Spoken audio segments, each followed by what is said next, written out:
Автобус тола адам. Барлығы маған таңданып келеді.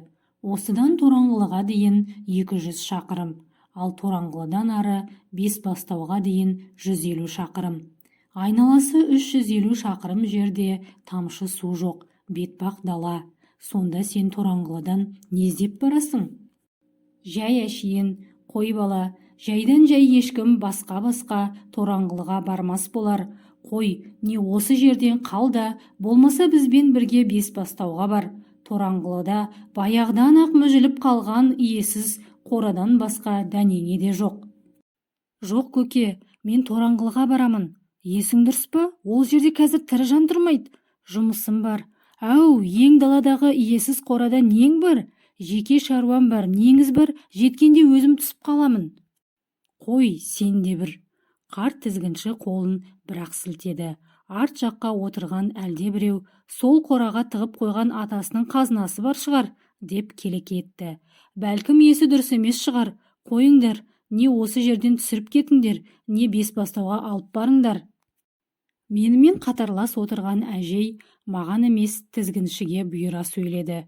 Мен де тыныш отырмадым. Ой апатай, есім сап-сау, кәдімгідей жоғары білімді адаммын, сенбесеңіз міне, деп қып-қызыл дипломымды қапшығымнан алып шықтым. Бекеттен ақшасын төлеп билет алып алғанмын, мұнда қалдыруға құқы жоқ, деп шырпыр боламын.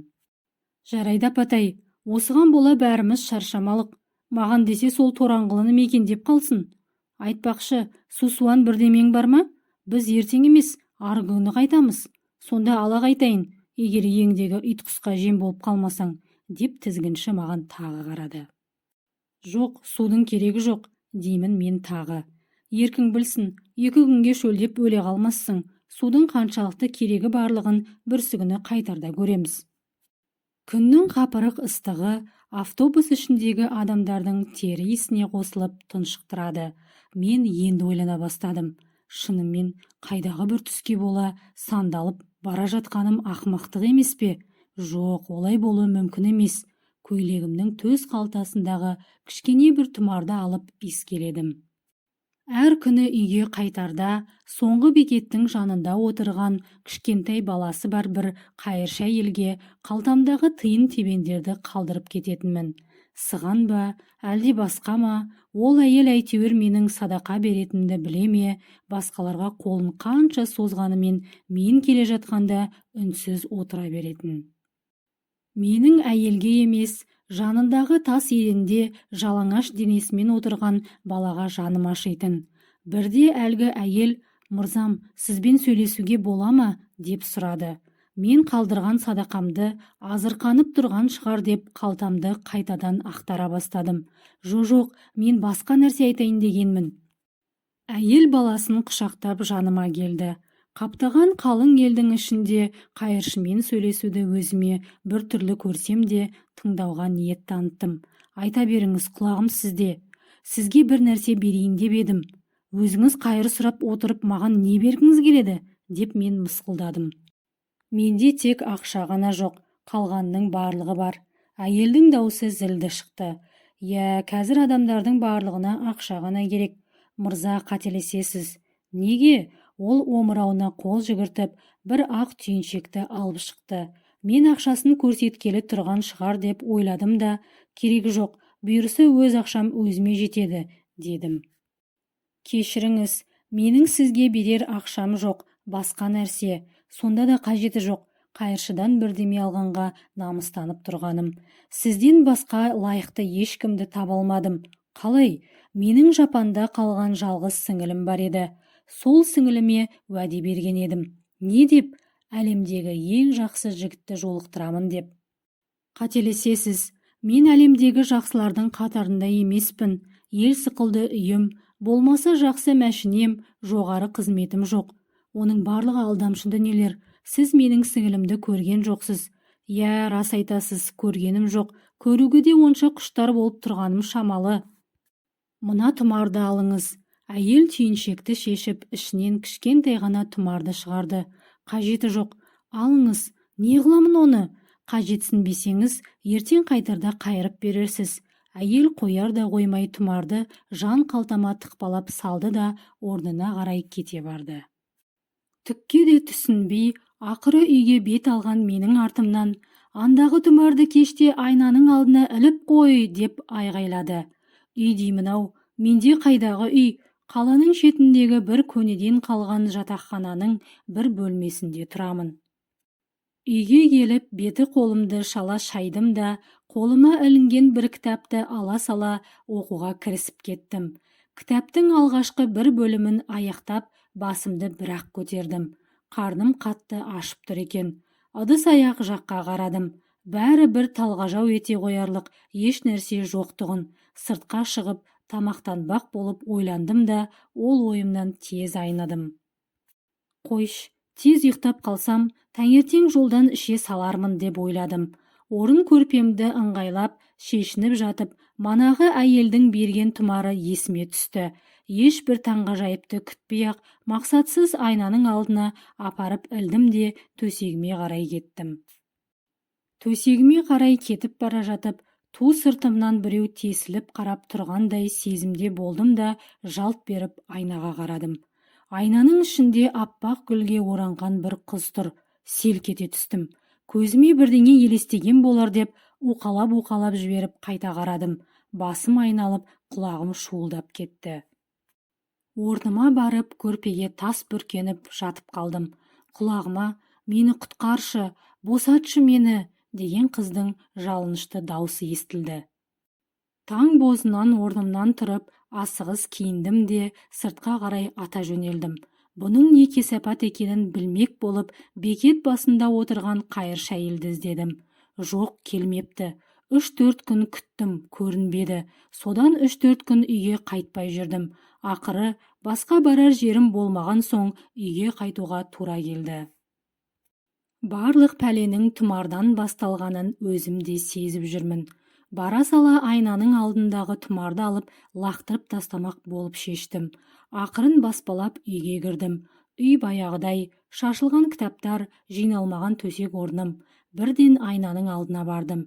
Міне масқара, тұмар айнаның ішінде тұр. Енді студент кезінен бастап, өзіме серік болған айнаны лақтыруыма тура келді. Қимасам да, тыныштық үшін солай жасауым керек деп бекіндім. Қабырғаға терең қағылған жалғыз шегеге ілінулі тұрған айнаны алмаққа қанша талпынғаныммен еш өнім шықпады. Қабырғамен бірге құйылып, біте қайнасып қалған іспетті. Енді тек шағып тастап қана құтылу керек болды. Еш ойланбастан бір сирағы әлдеқашан сынып қалған ақсақ орындықты алып, айнаны көздеп періп қалдым. Мыңқ етпейді, қабырғамен бірге мелшиіп тұр. Ары-бері арпалысып, еш өнім шығара алмаған соң, ақыры жалығып, үйден қайта кетіп қалдым. Кешке дейін сырт жақты айналсоқтап, арлы-берлі сандалып жүрдім де қойдым. Кеш батты, түн болды. Не болса да тәуекел, қандай ғаламаты болса да көрейін деп үйге қайтып келдім. Мырзам, қош келдіңіз. Айнадағы қыз сөйлеп тұр. Сен кімсің? Өзімді барынша сабырлы, барынша батыл ұстадым. Жынның қызы. Менде не ақың бар? Мені тек сіз ғана құтқара аласыз. Ненің құрметіне? Өзімше кекие бастадым. Өмір бойы сіздің қызметіңізде боламын. Сені түгіл өзімді баға алмай жүрмін. Шынымды айтып тұрмын. Мені құтқарыңызшы, босатыңызшы. Неге? Сайтан шығарсың. Онсыз да басымдағы әурешілігім жетеді. Жоқ, мен жалған айтып тұрғаным жоқ. Мен жынның қызымын.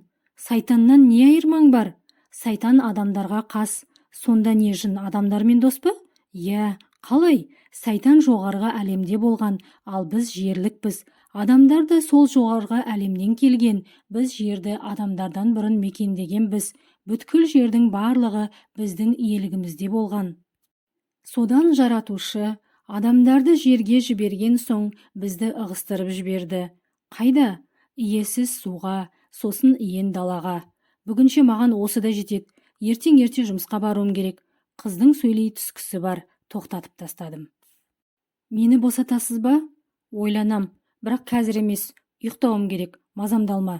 Мақұл, көрпеге кіріп алып ойланып жатырмын. Күні бүгінге дейін осындай өңді қызды көрмеген екенмін. Тек атақты суретшілердің кескіндемесінен бірер рет көзім шалып қалғаны бар. Десе де, олардың өзі мына қыздың қасында тіпті білмеймін. Ақыры талығып барып ұйықтап қалдым. Ертесі ертемен тұрып жұмысқа кеттім. Күні бойы айнадағы қызды ойлаумен болдым. Өмірімде кезікшесі деп армандадым. Жоқ, солай айнаның ішінде-ақ тұра бергені дұрыс, деп ой түйдім қайтадан. Өмірде болса, маған пысқырып та қарамайтын шығар. Бет-аузын секпіл басқан хатшы қыздың өзі қанша рет сөз салсам да тіпті маңайлатпай қойған. Түс ауа үйге қайтуға асыға бастадым. Көргім келетін іспетті. Айнадағы қыз екеуміз ай бойы сырласып жүрдік. Бір-бірімізге әбден үйреніп кеттік. Тіпті бауыр басып қалғандаймыз. Жұмыстан үйге асығамда тұрамын. Ақыры қызды босатып алуды жөн көрдім. Мені тастап ешқайда кетпейтініне өзімді әбден сендірген соң босатуға келісім бердім. Содан: «Ал енді сені қалай босатамын?» деп сұрадым қыздан. «Баяғыда өзіңе тұмар берген әйелді тап, сол айтады. Құдай атқыр қайыршы әйел бұрынғы орнына келмейтін болған. Тағы бір ай бойы сандалып жүріп, ақыры бір шағын базардың алдынан таптым». Мені көре сала аярлана күлген әйел: «Мырза жігіт, менің тұмарымды қайтарғалы келдіңіз бе?» деп сұрады. «Жоқ, мен сіздің сіңіліңізді қалай босата аламын, соны сұрағалы келдім», дедім барынша ілтипатпен. «Я, ол қайыршы болғанымен қайынбекем болғалы тұр. Барынша ибалы болуым керек қой». «Жарайды, уақытыңды жемеймін. Мына қағазды ал. Сосын қалааралық бекетке бар да Бесбастауға билет ал. Сосын автобусқа отырып Тораңғылыдан түсіп қал. Сол жерде көне қора бар. Түн ортасы ауғанда қораның қабырғасынан айна көрінеді. Соның алдына мына қағазды өрте. Ары қарай не болады? Барғаннан соң көресің. Айналма, автобустан кешігесің. Міне, ақша, билет аласың». Ол қояр да қоймай қолындағы қағазбен бірге жұмарланған біраз ақшаны қалтама сүңгітіп жіберді. Мен асыға бекетке қарай жүгірдім. Автобус енді қозғалғалы тұр екен. Соңғы билетті алып үлгердім. Автобусқа шыға тізгінші кімнің қайда баратынын сұрап жатты. Елдің барлығы Бесбастауға, болмаса одан ары Сарықалаға барады екен. Кезек маған келді. Тораңғылыға деп едім, барлығы шу ете қалды. Кеш бата Тораңғылыға жеттік. Тізгінші түсіргісі келмей біраз қиқақтады. Мен де күш бермедім. Билетім алынған, ақшасы төленген. Жолаушы қайдан түсем десе, өз еркі деп қоям. «Бүрсігүні қайтқанымда көрермін әуселеңді», деп бір күлді де тізгінші көлікті тоқтатты. Мен иендегі қораға келдім. Сәл жүрексінгеніммен келерін келіп алғасын, кері қайтарға жол жоқ. Ақырын күттім. Түн ортасы ауа жаман там сықыр ете түсті. Менде зәре жоқ. Бір заманда тамды жарып айна көрінді. Қолым қалтырап, шырпыны әзер жағып, қайыршы әйел берген қағазды тұтаттым. Қағаз жанып бола бере, айнадан құлында-құлын дауысы шығып, шырқырап, күндегі айнадан көріп жүрген қызым атылып шықты. Мен тұра қашуға қамдандым. Екі тізем қалтырап, еркіме көнер емес. Тұрған орныма жүрелеп отыра кеттім. Қарсы алдымда айнадан шыққан қыз жатыр. Әлсіз ыңыранады. Сүлдерімді сүйретіп қызға таядым. Айдың сәулесімен анық көрініп тұр. Алақанында айнаның алдына таққан тұмар. Арада сүт пісірім уақыт өткенде ол есін жиды. Мойныма асылып бетімнен құшырлана сүйді. Мен де сүйген болып қоямын.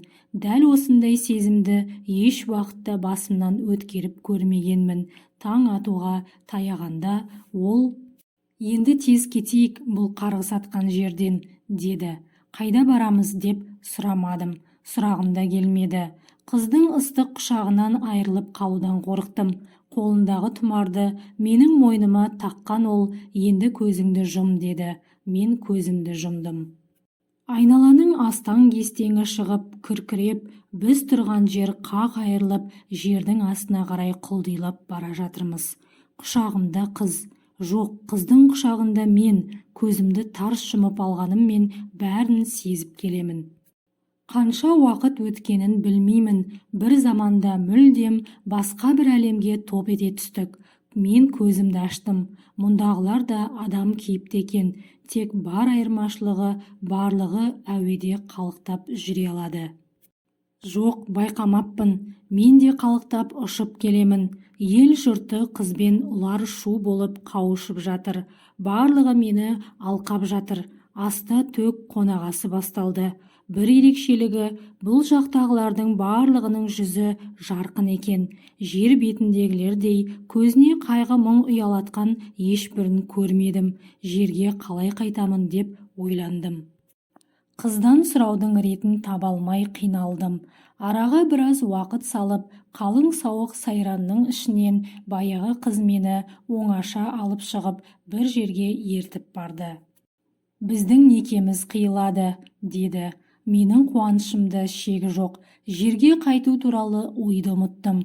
Біздің тойымыздың өзі ұзаққа созылды. Тойға баяғыда бекетте қайыр тілеп отыратын әйел де баласымен бірге келді. Сол кезде қалай сәп салмағаныма таң қалдым. Ол да асқан сұлу әйел екен.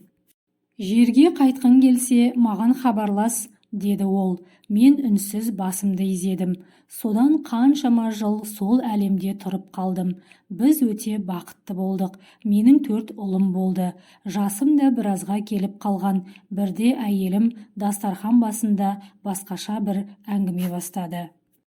Мырзам, енді сенің қайтатын уақытың болды, деді. Мен шоқ басқандай быж ете қалдым. Неге? Сендер ажалды пендесіңдер ғой. Сол айтулы сәтің таяды. Енді балаларыңды ертіп қайтуың керек. Әйелім жылап отыр. Менің де көңілім босады. Бізге жолды жер бетінде жүрген баяғы қайыршы әйел бастайды екен. Сол келді. Ақыры балаларыммен бірге қайтатын болдым. Бізге бір кесе шәрбат су ішкізіп көзімізді жұмғызды. Тағы сол астаң-кестең болып күркіреген дүние. Жер жарылып, біз үстіне қарай заулап келеміз. Бір заманда баяғыдағы жаман тамдағы айнадан біз де атылып шықтық. Балаларым шыға сала ғайып болып кетті. Арлы-берлі жүгіріп таба алмай қалдым. Таң да атты. Тораңғылы баяғы қалып екен. Жол бойында отырмын. Қайда барарымды да білмеймін. Қаншама заман өтті.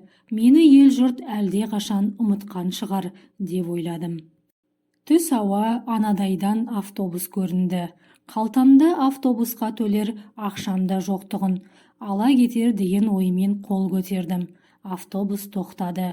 Ішке кіріп келіп, өз көзіме өзім сенбей қалдым. Менің ұлдарым әлде қашан жайғасып отырып алыпты. Тура баяғыда өзім келген автобус сықылды екен. Тіпті тізгінші де тура соның өзі, баласы шығар деп ойладым. Не деген ұқсастық деп бос орынға отыра бергенде тізгінші: Құдай-ау, осы тораңғылының бір сиқыры бар. Алдыңғы күні ғана бір боқ мұрынды әкеліп тастап едім, бүгін иен даладан қаусаған шалды алып бара жатырмын, деді. Көзім қарауытып кетті. Еш нәрсе ойлай алар емеспін. Бір жағыма қарай қисайып жығылып бара жатырмын. Ата, сізге не болды? Деп автобус ішіндегі адамдар үймелеп кетті. Менің ұлдарым үнсіз жылап отыр. Келесі шығарылымда Абайдың 8 аяқ деп аталатын мән-мағынағы толы өлең жолдарын ұсынатын боламыз. Арнамыздан алыстамаңыз ағайын.